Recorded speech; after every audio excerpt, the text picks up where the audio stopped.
యేసుక్రీస్తు నామంలో అందరికీ వందనాలు. విజన్ క్యూటీ ఫెలోషిప్ యూట్యూబ్ ఛానల్కి మిమ్మల్ని అందరినీ ఆహ్వానిస్తున్నాను. మీరందరూ బాగున్నారు కదండి. మనము ఆది కాండం నుంచి ధ్యానాలు చేసుకుంటున్నాం. మనం చివరికి వచ్చేసాం. ప్రియమైన వారలారా, ఆది కాండ ధ్యానాల ద్వారా మీరు ఆధ్యాత్మిక మేలులు పొందారని నేను భావిస్తున్నాను. దేవుని సేవకులు మన పితరుల జీవితం నుంచి దేవుడు అనేక విషయాలు మనకు నేర్పిస్తూ, మనం ప్రోత్సహిస్తూ, బలపరుస్తూ ముందుకు నడిపిస్తున్నాడు. నేడు మన ధ్యానం కోసం ఏర్పాటు చేసుకున్న వాక్య భాగం ఏమనగా ఆది కాండము 49వ అధ్యాయము 29 నుంచి 50వ అధ్యాయము 14వ వచనం వరకు. దయచేసి మీ దగ్గర బైబిల్ ఉంటే తెరవండి, కలిసి కొన్ని వచనాలు చదివి మనం ధ్యానంకి వెళ్దాం. నేను మీకోసం 30 నుంచి 32 వరకు చదివినిపిస్తాను. హిత్తీయుడైన ఎఫ్రాను భూమి యందున్న గుహలో నా తండ్రి యొద్ద నన్ను పాతిపెట్టుడి. ఆ గుహ కానాను దేశమందలి మమ్రే ఎదుటనున్న మక్ఫలా అనే పొలంలో ఉన్నది. అబ్రహాము దానిని, ఆ పొలమును హిత్తీయుడగు ఎఫ్రాను యొద్ద శ్మశాన భూమి కొరకు స్వాస్థ్యముగా కొనెను. అక్కడనే వారు అబ్రహామును అతని భార్య అయిన సారాను పాతిపెట్టిరి. అక్కడనే ఇస్సాకును అతని భార్య అయిన రిబ్కాను పాతిపెట్టిరి.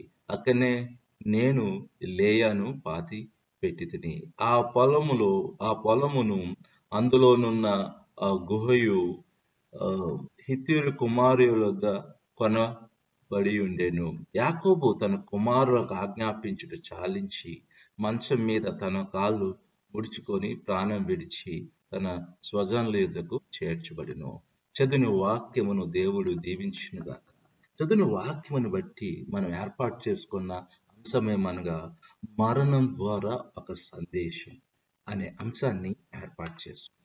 ఈ వాక్య భాగాన్ని మనము చదివిన తర్వాత ఈ యొక్క సారాంశాన్ని మనం రాసుకున్నట్లయితే, యాకోబు మరణకు సమీపించినప్పుడు తన కుమారులను పిలిచి తనను ఐగుప్తులో మరణించిన తర్వాత పాతి పెట్టవద్దని, తన పూర్వీకులు ఎక్కడైతే పాతి పెట్టబడ్డారో అబ్రహాము, ఇస్సాకు తర్వాత యాకోబు తన భార్యను కూడా, లేయాను కూడా కానాను ప్రాంతంలో పాతి పెట్టినట్లుగా తన కుమారులకు చెప్పాను. అక్కడే తనను కూడా పాతి పెట్టాలని వారికి ఆజ్ఞాపించను. ఆ విధంగా చెప్పిన తర్వాత యాకోబు ఐగుప్తులోనే అక్కడ మరణించాడు.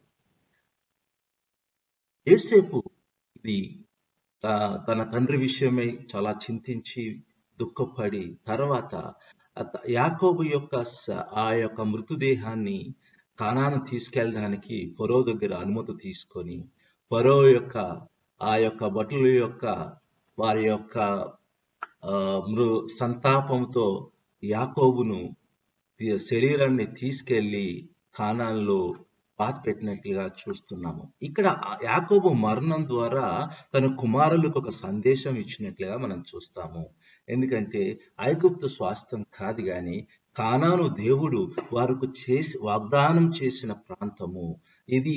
ఇశ్రాయేలీలు ఐగుప్తు నుంచి వారు ఎప్పుడైనా అక్కడి నుంచి నిష్క్రమించి రావాలి, కానానికి రావాలి అని యాకోబు తన మరణం ద్వారా ఒక సందేశం ఇచ్చినట్లుగా ఇక్కడ సారాంశాన్ని మనము చూడగలుగుతాం.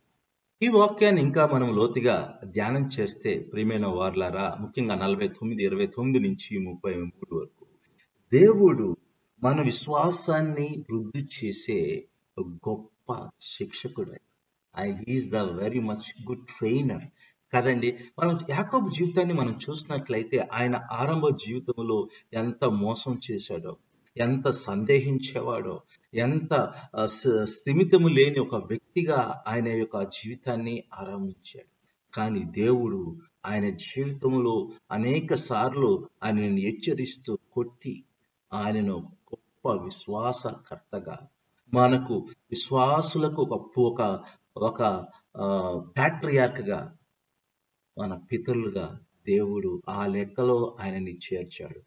అంటే ఇది కేవలము దేవుడు ఆయన జీవితంలో చేసిన గొప్ప పని. ప్రియమైన వాళ్ళరా, ఈరోజు విషయాన్ని మనం ఆలోచన చేయాలి. ఎందుకంటే మన జీవితం కూడా వెనక్కి చూసినట్లయితే మనం మోసం చేసేవారుగా, మనం ఎన్నోసార్లు పడిపోయినా కానీ దేవుడే మన జీవితంలో మనకి విశ్వాసాన్ని నేర్పిస్తూ విశ్వాసంలో పెంచుతూ ఒక గొప్ప నాయకులుగా తీర్చిదిద్దే ఆ యొక్క విషయం మనం చూసినట్లయితే మనకి ఆశ్చర్యం కలుగుతుంది. నాకైతే చాలా ఆశ్చర్యం. ఎందుకంటే నా జీవితంలో నేను అసలు ఎందుకు పనికిరానటువంటి నన్ను దేవుడు నిలబెట్టాడు. అది నా యొక్క గొప్ప విషయం కాదు కానీ కేవలం దేవుడే ఆయన కృప చేత నాకు నేర్పించి ఏ విధంగా విశ్వాసంలో జీవించాలో, ఏ విధంగా సంఘాన్ని నడిపించాలో ఒక నాయకుడిగా దేవుని నిలబెట్టాడు. అది కేవలం అంటే మన దేవుని యొక్క గుణ లక్షణం ఏంటంటే ఆయన చేతిలో ఉంటే దేవుడు మనల్ని ఒక గొప్ప నాయకుడిగా చేస్తాడు. ఆయన ట్రైనింగ్ ఇస్తాడు. ఆయన ఏ విధంగా అడుగులు వేయాలో నేర్పిస్తాడు. కనుక దేవుని యందు బలంగా ఉంటే దేవుడు మనలో విశ్వాసాన్ని వృద్ధి చేసి నేర్పించి ఆలోచించండి. ఈ వాక్య భాగాన్ని ఇంకా మనం లోతుగా ధ్యానించినప్పుడు ప్రియమైన వాళ్ళారా, దేవుడు మనకు నేర్పే పాఠం గ్రహించడానికి వీలు కలుగుతుంది. ముఖ్యంగా 50వ అధ్యాయము 7-14.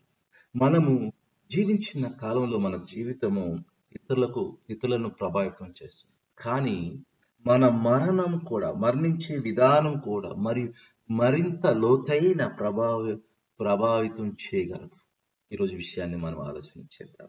ఎందుకంటే మన మరణం యొక్క సందేశము మన మొత్తం జీవితాన్ని ప్రతిబింబిస్తుంది కదండి. మన గురించి ఇతరులు మాట్లాడతారు. ఇతరులు దాని గురించి వారు కొన్నిసార్లు ఆలోచించి మన జీవితాన్ని ఇతరులతో పంచుకుంటుంటారు కదండి. ఈరోజు మనం చూసినట్లయితే యాకోబు కానాను దేశంలోకి విశ్వాసంతో చేసిన ప్రయాణం అంటే ఐగుప్తులో ఉన్న వారసత్వాన్ని వదులుకొని, అక్కడ ఉన్న స్వాస్థాన్ని వదులుకొని మళ్ళీ కానాన్లోకి రావడం. కనుక ఈరోజు మనం ఆలోచన చేయాలి.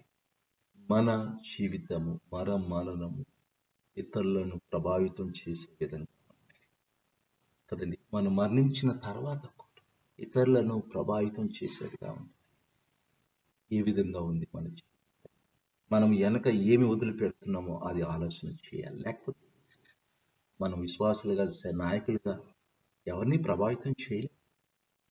కనుక ఈరోజు మనము ఆలోచించాల్సిన, మరణిస్తే ఎలాంటి సందేశాన్ని వదిలి వెళ్తున్నాం?